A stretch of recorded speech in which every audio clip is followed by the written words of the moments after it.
ছাত্রলীগের সাধারণ সম্পাদকের পরীক্ষার প্রক্সি দেওয়ার সময় আটক করা হয় এক ভুয়া পরীক্ষার্থীকে। এর আগে সাধারণ সম্পাদকের পরীক্ষার টানা ৮ দিন প্রক্সি দেওয়ার পর নবম দিন নির্বাহী ম্যাজিস্ট্রেট এই ভুয়া পরীক্ষার্থীকে ১ বছর কারাদণ্ড দেন।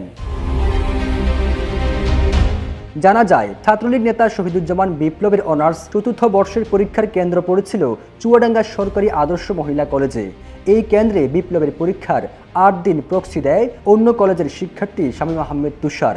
ঘটনাটি পরীক্ষা কেন্দ্র সহ সামাজিক যোগাযোগ মাধ্যমে ছড়িয়ে পড়লে পরবর্তী পরীক্ষার দিন নির্বাহী ম্যাজিস্ট্রেটের জালে ধরা পড়ে শামীম।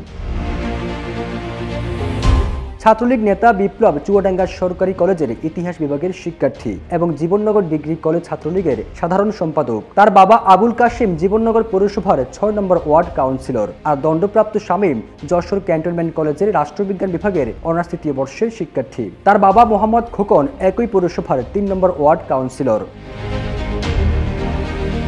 নির্বাহী ম্যাজিস্ট্রেট সুমাইয়া জাহান নাইমা বলেন, তাৎক্ষণিকভাবে অভিযোগের সত্যতা পাওয়ায় ভুয়া পরীক্ষার্থী শামীমকে ১ বছরের কারাদণ্ড দেওয়া হয়। এছাড়া যিনি প্রকৃত পরীক্ষার্থী তাকেও শনাক্ত করা হয়েছে। তার ব্যাপারে কলেজ কর্তৃপক্ষ ব্যবস্থা নেবেন। এদিকে মূল পরীক্ষার্থী এবং ছাত্রলীগ নেতা শহীদুজ্জামান বিপ্লবকে বহিষ্কার করা হয়েছে বলে জানিয়েছেন চুয়াডাঙ্গা সরকারি আদর্শ মহিলা কলেজের অধ্যক্ষ মামুনুর রশিদ। তিনি বলেন, জাতীয় বিশ্ববিদ্যালয়ের নির্দেশনা মোতাবেক প্রয়োজনীয় কাগজপত্র পাঠানো হয়েছে। চতুর্থ বর্ষ পরীক্ষা ২১৫ নম্বর কক্ষে ইতিহাস বিভাগের একজন পরীক্ষার্থী, যার নাম হচ্ছে শহীদুজ্জামান, পিতা আবুল কাশেম এবং মাতা ফাতেমা খাতুন। তার পক্ষে একজন প্রক্সি পরীক্ষার্থী শামীম আহমেদ তুষার পরীক্ষা অংশগ্রহণ করে এবং বিজ্ঞ ম্যাজিস্ট্রেট পরীক্ষা পক্ষ পরিদর্শনকালে তাকে শনাক্ত করে এবং তিনি তাকে ১ বছরের ভ্রাম্যমাণ আদালতের সাজা প্রদান করেন।